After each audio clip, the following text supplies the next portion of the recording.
Bonjour et bienvenue à Question d'actualité. Aujourd'hui, ce sont les regards croisés avec moi-même et David Santarossa, essayiste et enseignant à la TÉLUQ et auteur du livre La pensée woke, analyse critique d'une idéologie, ainsi que co-créateur, oui, dis-je bien, du balado Magnum Opus. Aujourd'hui, Mamda Fakii est dans l'impossibilité de se joindre à nous, malheureusement. Mais David Santarossa, bonjour et bienvenue à l'émission. Bonjour. Aujourd'hui, les sujets seront la loi 9 sur le renforcement de la laïcité, l'article des expertes dans la presse s'intitulant Gare à la polarisation, 5 des expertes, oui, qui a été publié ce dimanche dernier. Nous parlerons aussi de la réforme du régime syndical, ainsi que un sondage récent qui révèle qu'une majorité d'immigrants canadiens voudraient diminuer les seuils d'immigration et nous parlerons de René Lévesque, cet identitaire, point d'interrogation, un texte de Mathieu Bellil dans la presse en ce qui a trait à la question de l'identité versus l'identitaire. Donc, commençons avec le premier sujet, la loi 9 sur le renforcement de la laïcité dont plusieurs personnes parlent. Déjà, on en parle depuis quelques semaines, voire quelques mois, mais là, ici, on voit que les choses avancent rapidement. Je résume la loi 9 par le suivant. Laïcisation de l'espace public, on parle du voile, prière de rue et fermeture de locaux de prière dans les universités et cégeps. Donc c'est un renforcement à la laïcité. David Santarossa, cible-t-on ici essentiellement l'islam là, derrière le couvert de la laïcité? Là, c'est une critique qu'on renvoie au projet de loi dans le sens où on dit oui, vous parlez de laïcité, mais en réalité on réalise très bien que vous ciblez l'islam. Est-ce que c'est vraiment le cas? Ben, je veux dire, ça vise toutes les religions, mais ça me semble une évidence que l'islam en particulier cherche à être le plus possible présente dans l'espace public. Et ça, d'ailleurs, il y a des imams radicaux comme Adil Sharkawi qui le disent ouvertement, hein, qui disent que le voile est un symbole politique, qu'il sert à être présent dans l'espace public, donc de montrer le plus souvent la foi musulmane. Donc, ce n'est pas du tout farfelu de dire, c'est pas une théorie du complot. Les imams radicaux le disent eux-mêmes, là. Donc, oui, c'est-à-dire, est-ce que ça vise l'islam en particulier? Oui, mais en même temps, toutes les religions, par exemple les salles de prière ou autres, là. Est-ce qu'on se sert de la laïcité comme, j'allais dire, dernier rempart pour tenter de contrôler d'une façon ou d'une autre l'immigration? Je parle pas dans le nombre ici, mais dans l'impact, dans le sens où on a un peu perdu le contrôle des frontières, ou du moins Ottawa décide en bonne partie là, ce qui serait l'immigration par l'immigration temporaire et les demandes d'asile. Et donc, le Québec peut encore décider du nombre d'immigrants permanents, les résidences permanentes, mais on a de la difficulté à gérer tout le reste. Et donc, ce qui nous reste, en gros, c'est la laïcité. Est-ce qu'il faut faire des liens entre immigration et laïcité? Oui, absolument. Et on est quand même dans une conception encore que l'État a beaucoup de pouvoir, ce qui est une chose qui me semble assez contestable.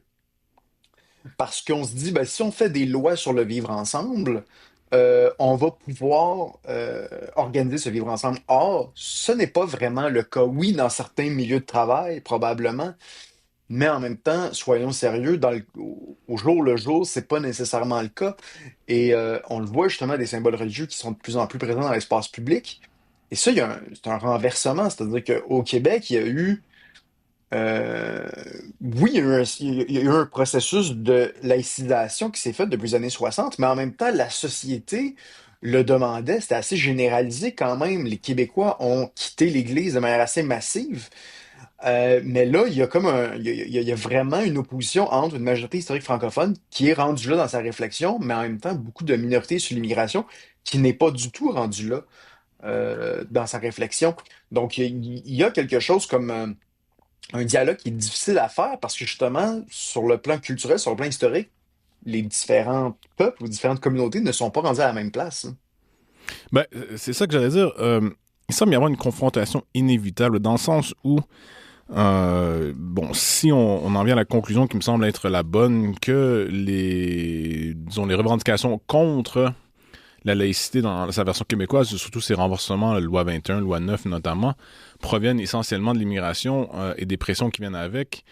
vu que démographiquement, on l'a vu avec le rapport du commissaire de la langue française là, à Montréal, mais dans la grande région de Montréal de plus en plus et de plus en plus au Québec, on parle notamment des écoles où, à Montréal, l'immense majorité maintenant est une immigration, disons, première et deuxième génération. Combien de temps est-ce que ça peut tenir? Je me projette dans 10, 20, peut-être 30 ans. Là, aujourd'hui, bon, la CAQ est au pouvoir. Le Parti québécois n'ira sûrement pas à l'encontre de ce genre de renforcement de la laïcité s'il prend le pouvoir. Là, tout reste théorique pour l'instant. Le seul parti qui serait potentiellement, j'allais dire, enclin à inverser cette logique serait peut-être le Parti libéral du Québec, là, mais là, ça reste à voir. Et plus tard, par contre, quand démographiquement, là, la majorité francophone historique ne pèsera pas autant, comment est-ce qu'on va faire pour maintenir cette laïcité? Est-ce qu'on va vouloir la maintenir? J'ai l'impression qu'on est encore dans la logique des accommodements raisonnables. Et là, le poids démographique des Québécois francophones se fait encore sentir, mais déjà, on voit que depuis 20 ans, ça a diminué rapidement. Où est-ce qu'on s'en va avec ça? Là? J'ai l'impression qu'on crée des dissensions, à la limite des tensions. On signe des chèques qu'on ne pourra pas, en bon québécois, on va dire cacher. Donc, encaisser dans le futur, dans le sens qu'on n'aura plus la force, peut-être même plus la volonté politique de le faire. Donc, ça pourrait très bien être inversable plus tard, non? Oui, absolument. Moi, je l'ai répété à plusieurs moments que le Québec se dirige un peu comme aux États-Unis vers un vote ethnique. Donc, les gens votent en fonction du groupe ethnique auquel ils appartiennent. Au Québec, historiquement, ça n'a pas été ça parce que les Québécois francophones ont voté Parti libéral, ont voté Parti québécois, ont voté ADQ à un certain moment. Mais j'ai l'impression que de plus en plus, on va se diriger vers ça. C'est-à-dire que, et on le voit dans les sondages, le vote francophone n'est pas du tout présent chez le Parti libéral, alors qu'il est largement majoritaire là, chez les non-francophones. Ça- Donc, oui, je pense qu'on se dirige vraiment vers un clash en ce sens, un vote ethnique, et moi, je ne vois pas du tout ça d'un bon œil. Je pense que c'est une régression sur le plan historique, mais je vois difficilement comment c'est évitable. Est-ce qu'il y a une limite à la laïcité, dans le sens que certains disent là, qu'on tombe dans la laïcisation avec la loi 9 parce qu'on laïcise l'espace Mhm. public? Est-ce qu'il y a une limite à ne pas franchir éthiquement, j'allais dire, ou idéologiquement en ce qui a trait à la laïcité au Québec? Ben, honnêtement, concernant les prières de rue, moi, j'ai pas l'impression que c'est quelque chose qui concerne la laïcité en tant que telle. Donc, le gouvernement aurait pu faire un argument tout autre par rapport à... Et là, certains disent que c'est déjà dans certaines lois municipales, par exemple, de, de respecter l'ordre public, là, par rapport aux prières de rue. Donc, moi, à mon sens, ça ne relève pas de la laïcité.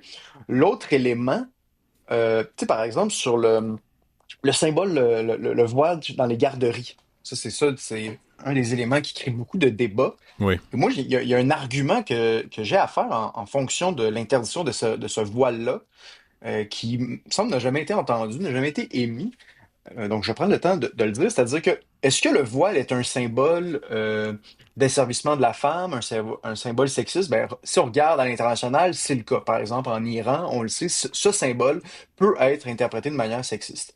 Est-ce qu'il peut être interprété de manière féministe? Ben, certaines personnes prétendent que oui, Au Québec, oui. qu'au Québec, c'est une manière féministe de le faire. D'accord, peut-être que c'est possible. Ben, devant une pluralité Ça me semble de exagéré, significations, pour être franc, là, par contre. Là. ça Très ça me semble exagéré. exagéré, mais disons Mais ça se fait, ouais. disons qu'on tend l'oreille à ça. Ouais. Eh bien, devant des symboles, devant des significations aussi diverses, est-ce que l'État peut trancher en disant, ah oui, c'est un symbole féministe ou c'est un symbole d'asservissement, ce qui est quand même assez contradictoire? Eh bien, non, il ne peut pas trancher en tant que gouvernement laïque. Donc, puisqu'il ne peut pas trancher, on va juste dire, ben, portez pas de symbole. Comme ça, le symbole potentiellement sexiste ne sera pas présent. Donc, ça me semble, ça s'inscrit dans un argument laïque à mon sens. Dernière question sur le sujet. Ça, c'est ma thèse, là, bien sûr, là, mais j'ai l'impression qu'on est encore pris dans la crise des accommodements raisonnables. On l'appelle plus comme tel, là, mais depuis quoi, la crise des accommodements de 2006, 5, 7, l'année spécifique m'échappe. Mais on est dans le même débat et tous les amendements ou les corrections, les ajouts faits à la laïcité sont essentiellement dans le sens où on doit gérer une crise des accommodements raisonnables qui ne peut se résorber d'elle-même, disons. Est-ce qu'on en est à la fin ou est-ce que la loi 9 en ce moment, qui est un ajout d'une certaine façon à la loi 21, il va y en avoir une autre loi dans quelques années puisqu'un nouveau phénomène religieux va émerger. Et donc, on est dans une phase où on ne peut que renforcer la laïcité constamment face à des nouveaux phénomènes dont on anticipe mal ici la présence dans un futur proche. Donc, est-ce qu'on en est sorti ou est-ce que vous voyez la chose différemment? Non, je pense pas qu'on en est sorti. Probablement que dans les prochaines années, il va y avoir d'autres débats. On le voit en France. Ouais. On pensait qu'en France, c'était un des débats qui était réglé, mais là, il y a des symboles ou des vêtements traditionnels comme l'abaya qui reviennent à l'école, et là, on nous dit que non, c'est pas un symbole religieux, c'est un symbole culturel. Donc, c'était des débats qu'il y avait eu il y a 2, 3 ans peut-être en France. Donc oui, je pense que le débat va toujours continuer parce que, je veux dire, l'islamisme, les frères musulmans, c'est pas une théorie, là. C'est-à-dire que il y a vraiment un désir d'islamiser les sociétés occidentales. Et c'est vraiment revendiqué. Donc, après ça, est-ce qu'il y a moyen de combattre ça de la mauvaise manière? Sans doute, mais il y a un fait, là, c'est-à-dire, il y a des groupes religieux qui souhaitent islamiser l'Occident. Ce n'est pas une théorie du complot de le dire, c'est quelque chose de fortement revendiqué par les personnes intéressées, là. Passons au prochain article, mais qui est pas prochain sujet, mais qui n'est pas nécessairement loin du sujet dont on parle en ce moment. Là, celui de l'article de la presse intitulé Gare à la polarisation, s'inquiètent des expertes, publié, comme j'ai mentionné, ce dimanche dernier.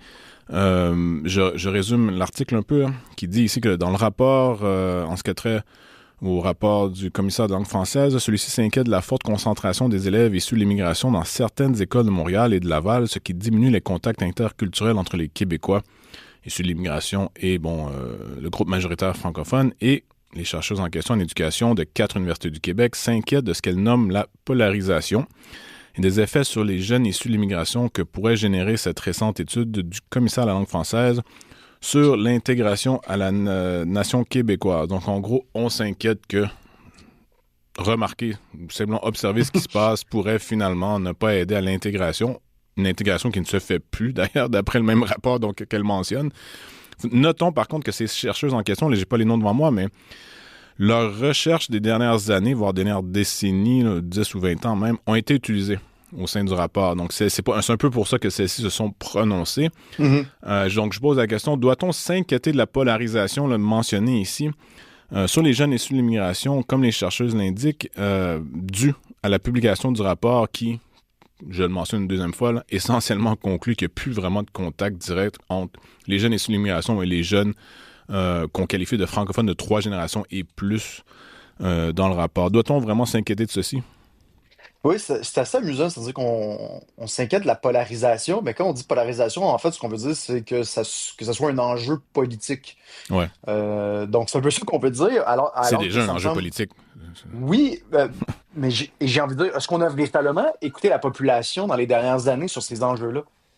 Hein? Donc, c'est-à-dire que la population, à plusieurs moments, a dit, notamment avec la CAQ, a dit, ben, l'immigration, il y en a trop, faut diminuer le nombre. C'est pas une position de principe anti-immigration, c'est la question du nombre. C'est ça le souci. Et ça, je pense que c'était assez majoritaire au Québec et on n'a pas écouté les Québécois en ce sens. Et à mon sens, le fait de ne pas écouter les Québécois lorsqu'ils disent ça aussi, ça favorise la polarisation, j'ai envie de dire. Mais ça, les chercheuses ne le soulignent pas. Les chercheuses ne soulignent pas non plus que lorsque le fédéral, comme on l'a appris la semaine dernière, en fait, on l'a appris, on l'a confirmé, là, que le fédéral s'est servi de l'immigration pour augmenter le nombre de votes pour le camp du non en 1995. Mais ça aussi, favorise la polarisation parce que c'est une image qu'on fait de dire, ben, l'immigrant vote pour le non de manière à peu près systématique. Donc, il est anti-oui, anti-Québec. Donc ça aussi, ça favorise la polarisation. Donc, j'ai l'impression que cette attaque-là contre la polarisation, d'accord, on peut y prêter une oreille, mais en même temps, pourquoi c'est toujours le même camp qui est pointé du doigt lorsqu'on évoque la polarisation? C'est ça la question que je me pose. Oui, en effet. Mais je dirais que, en ce qui a trait au vote en 95, les immigrants rentraient dans un contexte politique et culturel et historique qu'ils ne comprenaient pas. Ils ont été instrumentalisés, et c'est encore le cas, je crois, je vais mettre ça en gros guillemets ici, là, mais le camp fédéraliste ou le Parti libéral du Québec même, et le Parti libéral du Canada, là, qui, statistiquement parlant, profite, si on peut dire électoralement parlant, des hausses des taux d'immigration, tout simplement parce que, statistiquement parlant, les allophones votent largement Parti libéral du Québec ou du Canada, que ce soit au provincial ou au fédéral.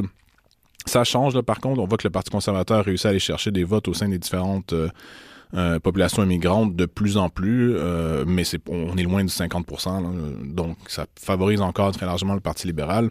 Et au Mhm. Québec, ça favorise donc un non hypothétique lors d'un troisième référendum, mais à la défense des immigrants eux-mêmes, la plupart, surtout les plus récents, entrent dans un contexte qu'ils ne comprennent plus ou moins. Et puis, soyons francs, ils ont immigré au Canada, donc pas au Québec, même s'ils savent très bien qu'ils sont au Québec. Donc, pour eux, c'est plutôt le Canada. Donc, on peut pas trop leur en demander à ce Non, exact. niveau-là. Mais je peux comprendre la polarisation des Québécois francophones, non, polarisation du moins, le mécontentement, qui est quand même pas énorme. Par contre, là, ça, je trouve ça surprenant. Là. Ça En passe un effet. peu comme de l'eau sous un pont, là, dans le sens où on a appris qu'on s'est peut-être un peu... On le savait déjà, par contre, là, c'était déjà quand même largement documenté, mais là, il y a un ministre qui l'avait dit, qui ont instrumentalisé l'immigration pour essayer d'aller chercher des noms supplémentaires, des votes pour le nom supplémentaire. Mais bon, tout ça met j'allais dire, les Québécois francophones de 3 générations et plus, comme le rapport le dit, et les immigrants plus récents, surtout ceux qui se sont rapprochés du français ou qui sont devenus francophones, si on peut dire, mais de moins de 3 générations, là, ça nous met en porte-faux.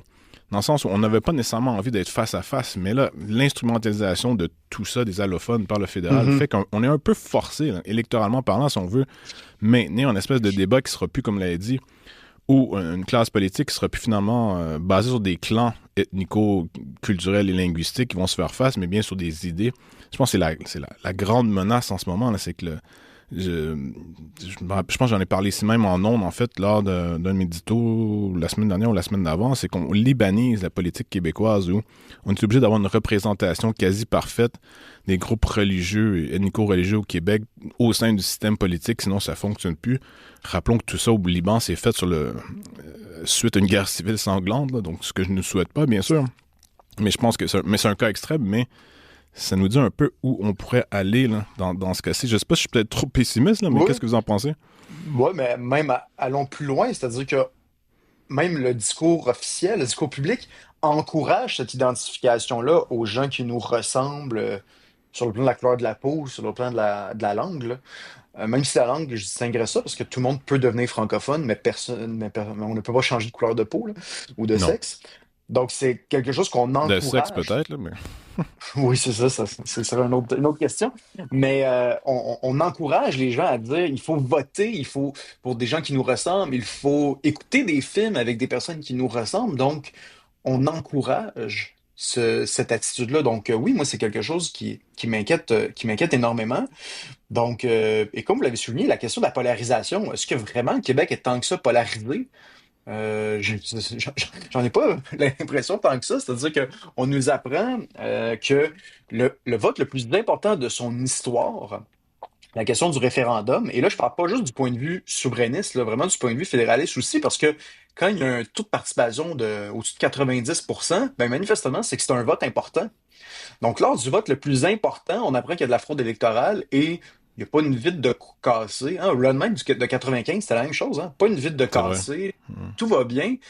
Euh, dans le cadre d'un vote qui est, ben, je veux dire, qu'il y a eu la corruption, ou du moins une forme de fraude, Et ben, c'est quand aussi même étonnant, émotionnel là. qu'il était, là. Exactement. Donc, polarisation, je veux dire, sortez-moi ce disque pour une autre situation que le Québec, s'il vous plaît, là. Oui, tout à fait. Avant qu'on passe à la pause, dans l'article en question, là, celui de la presse avec les experts mentionnés, là, je répète le titre de l'article Gare à la polarisation, qui s'inquiète des expertes, publié dans la presse ce dimanche dernier. Il n'y en a aucune qui finalement a dit ouais, c'est vrai que les taux d'immigration très élevés depuis non seulement sous Trudeau, mais on peut remonter à l'époque de Charest au provincial, donc essentiel, ça peut peut-être remonter aux années 90, là, quoique c'était moins pire, aurait pu être une cause de cette polarisation. Comme si ça, il fallait surtout pas remettre en question là, les taux d'immigration, mais c'est ce qui en Mhm. découle qu'il fallait remettre en... C'est un peu comme blâmer les symptômes au lieu de blâmer la grippe comme telle. Essayer de dire, ben, les symptômes, il ne faudrait pas les voir, mais la cause comme Mhm. celle, ça va, il n'y a pas de problème. Oui, c'est ça, c'est l'idée que la perception n'est pas vraiment... c'est pas le réel qui influence la perception, c'est Hmm. la perception qui influence le réel. Alors que non, évidemment, Moi-même, en fin de semaine, je suis allé magasiner à Laval et l'anglicisation, je l'ai constaté de visu, comme on dit, là. Donc oui, je veux dire, tout le monde le voit, sauf quelques bien-pensants dans nos médias publics, là. Tout à fait. Après la pause, on parle de la réforme du régime syndical qui fait les manchettes ces jours-ci et le sondage, on revient à l'immigration, qui a été fait au Canada par Omni et Léger, là, qui nous révèle qu'une majorité d'immigrants voudrait diminuer les seuils d'immigration. Revenez avec nous après la pause. De retour à question d'actualité avec la réforme du régime syndical, soit la loi 3. La population se pose des questions et les syndicats sont dans la rue pour protester la chose. Rappelons les grèves plus récentes, là, je parle de Post Canada, la STM notamment, et Magali Picard, la présidente de la FTQ, parle ici là, d'extrême droitisation de la société québécoise, de dérive autoritaire de la CAQ, d'extrémisme provenant de la CAQ. Madame Picard est présidente de la FTQ et Caroline Senneville, présidente de la CSN, était à Tout le monde en parle hier en plus. Où elles étaient bien sûr extrêmement critiques de la direction actuelle et du projet de loi en ce qui a trait au syndicalisme. David Santorosa, on va poser la question directement, est-ce que la population est derrière la CAQ ou derrière les syndicats? Je ne sais pas si elle est derrière la CAQ, mais à tout le moins, elle n'est pas derrière les syndicats, manifestement. Il y a eu une manifestation en fin de semaine, mais on n'a pas l'impression que c'est une manifestation historique, là, loin de là, alors qu'on essaie d'un peu d'emballer ça autour de le pire gouvernement de l'histoire du Québec, hein. C'est ça qu'on entend beaucoup en parlant de la CAQ chez les syndicats. Mais manifestement, c'est pas quelque chose qui colle. Moi, ce que et là, d'ailleurs, ça, je le souligne, là, Magali Picard a essayé de jouer un peu la victime, de dire on accuse mon ton, mais si j'étais un homme, ça serait pas ça. Ou d'autres collègues syndicaux ont dit la même chose, alors que non, je veux dire, elle a un ton vraiment très agressif à l'égard de tout le monde qui s'oppose à elle, même justement en fin de semaine, dimanche soir.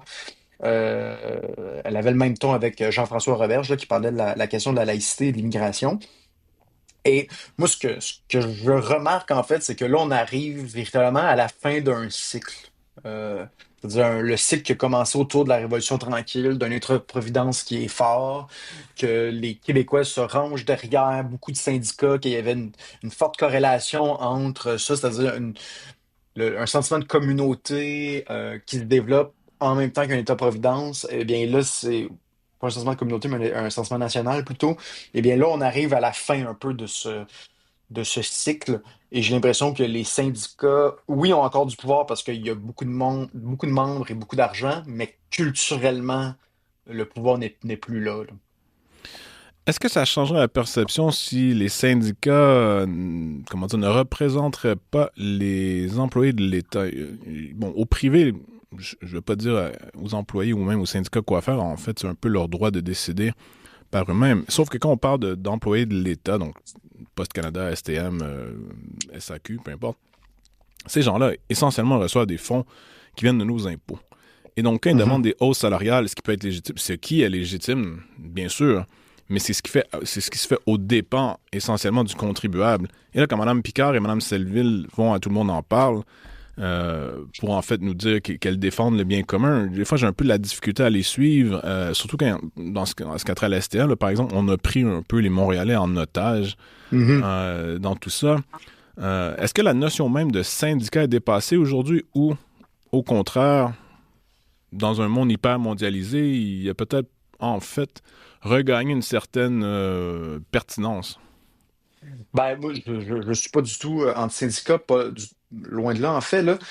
Mais c'est vrai que, par exemple, dans le cas de la STM, lorsqu'il y a une grève, ben, l'employeur paye pas vraiment le coût de la grève. Ceux qui payent qui payent le coût, ce sont la population, comme vous venez de le dire. Alors que au privé, donc je sais pas si une entreprise privée, les employés font une grève, bien là, l'employeur va perdre des sous et la population, elle, le client, ben, pourrait se tourner vers d'autres alternatives parce qu'en théorie, c'est pas un monopole. Mais dans tout ce qui est en lien avec le public, ben, souvent, c'est un monopole. Donc, oui, il y aurait moyen d'encadrer, je pense, beaucoup plus ce droit de grève. Et je pense que c'était l'ancien chef du Parti conservateur, Adrien Pouliot, qui disait la grève de la STM, c'est des gens qui font 100 000 par année, qui prennent en otage des gens qui en font 35 000. C'était peut-être un peu caricatural, mais il y avait quelque chose d'un peu vrai là-dedans, assurément, là. Mais je dirais même Donc, au sein des syndicats comme tels, on regarde, c'est rendu des gestionnaires qui n'ont pas vraiment de différence ou de différence qualitative marquée entre ces gestionnaires de syndicats et des gestionnaires qu'on retrouve dans les grandes entreprises mhm. privées. Et quand on regarde les salaires, encore une fois, des fois, c'est indécent. À la limite, je ne vais pas tomber dans l'anecdotique, là, mais j'ai entendu plusieurs histoires qui sont absolument risibles d'excès de richesse et d'exploitation des fonds au sein des syndicats là, pour des choses qui étaient bien franchement du luxe. Mais là, je n'irai pas dans les anecdotes encore une fois. Mais j'allais vous poser la question. La CAQ s'attaque aux syndicats, s'attaque aux médecins, s'attaque à la laïcité, du moins renforcer la laïcité. J'ai l'impression, tout ça dans une période de temps assez limitée, j'ai l'impression que la CAQ fait finalement ça pourquoi elle a été élue en 2018. Oui, vous avez raison. Vous avez absolument raison. Donc, la CAQ a été un parti de gauche pendant 7 ans. C'est Et ça. là, il reste 6 mois au pouvoir. Donc là, ils se décident de faire ça pourquoi ils ont été élus. Vous avez entièrement raison. Et je reviens sur une des questions précédentes là, concernant les syndicats et le Québec. Faut aussi remarquer que dimanche soir, tout le monde en parle, c'était flagrant, là. Magali Picard qui s'opposait systématiquement à toutes les positions de la CAQ par rapport à l'immigration, la laïcité. Hmm. Et ça, c'était fascinant parce que Guy Lepage posait la question, ben, le patronat, les patrons demandent davantage d'immigrants. Est-ce que ça va pas fermer des usines puis tout ça? Et il y avait Magali Picard et Mme Senneville qui étaient d'accord avec ça, de dire, voyons donc, faut être d'accord finalement avec le patronat. Donc, c'est quand même assez inusité où les syndicats et le patronat marchent main dans la main concernant la hausse de l'immigration. Et ça aussi, ça participe, je pense, à cette idée-là d'une cassure, d'un divorce entre les syndicats et le Québec et les travailleurs. Parce que justement, je veux dire, là, vous représentez le patronat finalement. Là, vous êtes du côté du patronat et non de la population qui, eux, évidemment, on le sait, là, l'immigration telle qu'on la connaît favorise la baisse des salaires et non la hausse, là. Ouais, mais en fait, ça, c'est comment dire, une analyse historique à faire de ce qu'on appellera en anglais le late capitalism, le capitalisme avancé, là, je le traduis très librement ici, où on se rend compte que le capital, ce que Marx appelait le grand capital à l'époque, a finalement infiltré ce qu'on pourrait appeler le travail ou la production, notamment donc les syndicats, et, entre guillemets, a remporté la victoire. Même Warren Buffett, l'investisseur légendaire américain, avait dit la classe des capitaux a bien sûr gagné la guerre des classes. C'est fini. C'est les riches qui ont gagné, les pauvres ou entre guillemets les travailleurs ont perdu dans le sens où la valeur du travail a baissé drastiquement et la valeur du capital, donc de l'argent, a monté Mhm. rapidement. Et quand un syndicat fait l'éloge de l'immigration de masse, comme le grand patronat, comme vous l'avez mentionné, elle ne se rend pas compte qu'en fait, elle tient le discours du grand capital contre les travailleurs et finit finalement par, j'allais dire, confirmer cette grande victoire du capital. Ce qui me fait dire que les syndicats, aujourd'hui, même si j'ai déjà défendu le bec et ongle, le principe même d'un syndicat, parce qu'après tout, les travailleurs ont bien le droit de se défendre d'une façon ou d'une Mhm. autre, et comme ils le sentent, comme à leur guise. Cela dit, il faut en venir à une conclusion qui s'impose, c'est que le capital l'a remporté sur le travail et la production, et on ne sait plus comment faire pour gérer le peu de travailleurs et de production qui restent de cette façon-là. Et les syndicats, ont une allure un peu anachronique, là. Quand Mme Picard, justement, défend l'immigration et défend des choses comme pas le voile, là, mais disons que sa position critique envers la laïcité, elle sort j'allais dire, de ses limites qui devraient lui être auto-imposées, si on peut dire, défend les travailleurs, donc essaie d'obtenir un meilleur salaire sans non plus se rendre au point où Amazon ne veut plus s'installer au Québec à cause des syndicats. C'est un exemple comme dans tant d'autres, mais on ne parle jamais des emplois qui ne sont pas créés ou qui disparaissent à cause du syndicalisme. Il y a un équilibre à trouver et je pense que c'est là la raison d'être des syndicats. Et là, au lieu de ça, qu'est-ce qu'on a? Bon, on a Mme Senneville et Picard qui viennent nous dire qu'il faut plus d'immigration puis que la laïcité est une mauvaise idée. Il y a quelque chose qui ne va plus là, chez ces gens-là. Ouais, non, absolument. Absolument. Et donc oui, absolument un paradoxe de l'histoire. Et on a peut-être une vision trop à court terme, ou du moins on veut bien paraître. Mais je veux dire, On est dans l'apparence, oui. C'est on vrai. est beaucoup dans l'apparence. Et tu sais, puis c'est la même. Ici, je diverge un peu, mais c'est la même chose. Tu sais, des fois, on entend. des gens dire, ah ben écoutez, ce Tim Horton-là a si peu d'employés que à 3 heures du matin, il peut pas être ouvert. Or, ce n'est pas un droit fondamental d'avoir un beigne et un café à 3 heures du matin. Faut-il le rappeler, là? Donc moi, ça me fait un peu rire, là. Et même au contraire, je veux dire, à titre de travailleur, est-ce que c'est vraiment souhaitable un horaire de nuit? Moi, pour ce type d'emploi que j'ai eu dans ma vie, personne ne voulait faire les quarts de travail de nuit, pas pour une pièce et demie de plus de l'heure, là. Non, tout à fait. Bon, on reste sur l'immigration, là, vu qu'on s'en sort pas ici, là, mais il y a un sondage Omni Léger, donc la firme Omni et la firme Léger, qui a été effectué au sein d'immigrants canadiens, pas que québécois, à savoir, est-ce qu'il y a trop d'immigration ou quelle est plutôt leur opinion des seuils d'immigration? Je résume ici, là, le sondage indique que 67% des nouveaux arrivants au Canada et 62% au Québec estiment que l'on devrait recevoir moins de 300 000 immigrants par année. Et ça, c'est pour le Québec, le Canada en entier, pardon. Par année, oui. Et 40% d'entre eux disent même que la limite devrait être en dessous de 100 000 annuellement. Je note ici qu'on ne parle que de résidents permanents. Ce qui fausse un peu la donnée, je crois, mais n'empêche, là, la logique, ou du moins l'idée Mhm. à ressortir de tout ça, c'est que les immigrants aussi peuvent bien sûr dire que les seuils d'immigration sont peut-être trop élevés. Que penser de ceci, de ce sondage, les résultats surtout, là? Moi, je pense que c'est absolument pas surprenant parce que justement, c'est-à-dire que les immigrants eux-mêmes comprennent que c'est une question politique qui se pose. De se dire, OK, est-ce que la société où j'arrive est prête à accueillir autant de personnes? Est-ce qu'il y a les services qui sont disponibles? Ça, ce sont toutes des questions politiques. Et ce n'est pas une question de principe pour ou contre l'immigration. Et souvent, on essaye justement d'enfermer les gens dans des débats de principe, justement, de dire, ben là, t'es pour ou t'es contre l'immigration? Et là, non, non, c'est pas ça la question. La question, c'est plus ou moins. Ce n'est pas pour ou contre. Mais évidemment, c'est gagnant, c'est avantageux pour plusieurs de présenter le débat comme étant un pour ou contre, parce que là, Mm. on tombe dans le moral, on tombe pas dans le politique. Donc, moi, ça me surprend pas du tout. Et ça, je pense que c'est un message fort à envoyer aux politiciens de dire, ben, écoutez, il y a des gains sur le plan politique à faire sur cette question. Il faut représenter la population sur cette question. Et dans le Canada anglais, c'est très difficile. On commence à Ça peine à le change. voir du côté de chez Pierre Poilievre, aussi même chez Mark Carney, mais ça reste très embryonnaire comme changement. Ouais, mais au sein de l'opinion publique dans le Canada anglais, par contre, là, Ouais. je me base ici sur ce que je vois en ligne, ce que je lis, réseaux sociaux et médias traditionnels, ça change. Il y a une critique Mhm. forte, bien construite de l'immigration de masse dans le Canada anglais qui n'existait à peu près pas, il y a à peine 20 ans. Et là, aujourd'hui, finalement, on commence à dire, attendez, on est peut-être allé trop loin.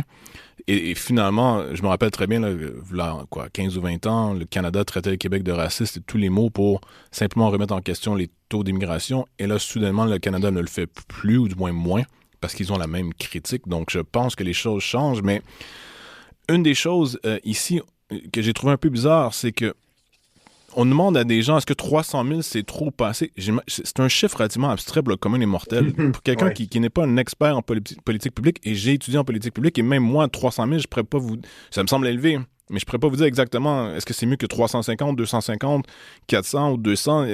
Ce qui me fait Mhm. dire que le résultat du sondage est pas mauvais, je crois qu'il est tout à fait valide, mais en posant une question aussi directe avec un chiffre aussi précis, on a peut-être faussé un peu les résultats, ou du moins, est-ce que les gens à qui on posait la question ont vraiment compris de quoi on parlait en ce qui a trait aux chiffres comme tels? Ça, je suis pas certain. Et deuxièmement, c'est que, comme je l'ai dit tantôt, on exclut les demandeurs d'asile et les travailleurs temporaires. On sait très bien que les travailleurs temporaires deviennent massivement, finalement, permanents, quoique là, normalement, ça va peut-être changer un peu. Mais qu'on n'inclut pas ces deux chiffres-là, on ne peut pas vraiment non plus Mhm. comprendre globalement qu'est-ce qui se passe au niveau de l'immigration ici, mais bon, ça reste à voir. Est-ce que c'est un développement positif, à votre avis? Est-ce qu'on pourrait voir ou s'attendre à ce que, j'allais dire, dans un futur proche, des immigrants récents et moins récents pourraient changer leur comportement électoral basé sur la question de l'immigration? Parce que là, ici, ils nous disent, en gros, oui, c'est vrai que les taux sont élevés, mais est-ce qu'ils vont voter pour un autre parti que le Parti libéral, admettons, massivement, statistiquement Hmm. parlant? Pas certain. Ouais, ça, non, pas certain de ça. Moi, je pense que si j'étais conseiller pour un parti politique, ce que je ne suis pas, je pense qu'il faut que des personnes issues des communautés immigrantes prennent la parole dans les partis politiques et qui défendent l'idée que le système d'immigration ne fonctionne pas au Canada. Donc, parce que trop souvent, sur le plan politique, on identifie la baisse d'immigration justement à un monsieur blanc pas content, souvent raciste. C'est du moins Oui. l'image qu'on va se faire. Mais du moment qu'on accueille certaines personnes issues de l'immigration, ben là, le débat change. Et on l'a vu même au Québec. Par exemple, des personnalités comme Boucard Diouf qui ont été très critiques du système pas d'éducation, pardon, mais d'immigration. Il se fait très peu critiquer sur les médias sociaux. Pourquoi? Ben, parce qu'il est issu de l'immigration, justement. Donc, la suspicion Il se du fait traiter de racisme traître. n'existe pas. Ça peut arriver. Ça, vous avez raison. Ça peut C'est assez arriver. fréquent, en fait. Non? Oui, mais c'est pas. Tu sais, il y aurait pas de personnalité publique qui le traiterait de traître, quand même. Public, non, mais en privé, ou du moins le commun des mortels, le citoyen Ouais. lambda issu de l'immigration, on risque de le faire, ça, oui. Ouais, ça peut arriver. Bon, il nous reste, écoutez, 4 minutes. Il y a un article, je devrais dire, de Mathieu Bellil qui a été publié, attendez, c'est le 27 novembre dernier, qui s'intitule René Lévesque, trois petits points, l'identitaire, point d'interrogation. Mathieu Bellil, l'essayiste, bien connu, gagné plusieurs prix, écrit plusieurs livres. Et ici, il fait la différence entre l'identité et l'identitaire. Et je résume ici, là, il nous dit de faire attention. René Lévesque était peut-être dans l'identité, mais pas dans l'identitaire. L'identitaire étant une espèce de rejet de l'autre, tandis que l'identité est cette chose en mouvement constant. Que pensez-vous de cette distinction entre l'identité et l'identitaire? Ben, Ou vraiment, quelle est cette distinction, à votre avis? tout ce texte est en réponse à Mathieu Bocoté il y a 2 semaines, À quand tout son le monde en passage, oui. parle. Moi, je trouvais ça assez particulier de ne pas le souligner, là, parce que c'est un manque de courage, peut-être, là, parce que tout le monde a bien compris que c'était ça la réponse, que c'était une réponse au passage de Mathieu Bocoté. Ensuite, cette distinction-là entre identité et identitaire, à mon sens, ce n'est qu'un immense homme de paille en ce sens qu'il prête des intentions, il prête un discours à ses opposants en disant que les identitaires, donc le PQ, le Parti québécois de Paul Saint-Pierre Plamondon, c'est essentiellement ça, je pense qu'il vise, là, avec Mathieu Bock-Côté et d'autres, de dire, ah ben eux, c'est des identitaires, ils ont une conception figée de l'identité, alors que moi, j'ai une conception de l'identité justement, oui, ancrée historiquement, mais quand même dynamique. Or, il y a absolument personne qui défend une identité figée, mais on va défendre une forme de continuité historique en quelque sorte. Donc, à nouveau, ce n'est pas une question de principe ici. Tout le monde est d'accord avec une conception moderne de l'identité qui est en mouvement.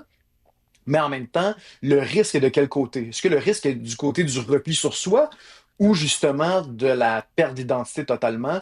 Ben, je pense que, soyons sérieux, là, le risque réel aujourd'hui, il est du côté de l'anglicisation, il est du côté de certaines communautés migrantes qui deviennent majoritaires dans certains quartiers. C'est la question de la mixité sociale. Le réel risque il est de ce côté-là. Le réel risque il n'est pas du côté du repli sur soi et de l'identité figée. Là. Soyons sérieux un instant. Là. Oui, tout à fait. Et je cite le dernier paragraphe ici, là, de M. Bellil, je commence la citation. Ainsi, à moins de prôner une politique nataliste agressive, laquelle représente peut-être l'aboutissement logique mais inavoué de leur raisonnement, les identitaires doivent reconnaître que la diversité oui, pardon, est là pour de bon, qu'il faut apprendre à conjuguer le nous au pluriel, une évolution collective dont René Lévesque, en son temps, avait parfaitement compris la nécessité. Est-ce qu'on se bat à propos de la mémoire de René Lévesque ces jours-ci, comme si ça allait, je sais pas, conclure ou du moins confirmer ou donner une certaine légitimité à un argument ou à un autre? Ouais, ben on pourrait, si on joue la carte des sophistes, on pourrait dire que c'est une forme d'appel à l'autorité, là, ici, là, donc comme si René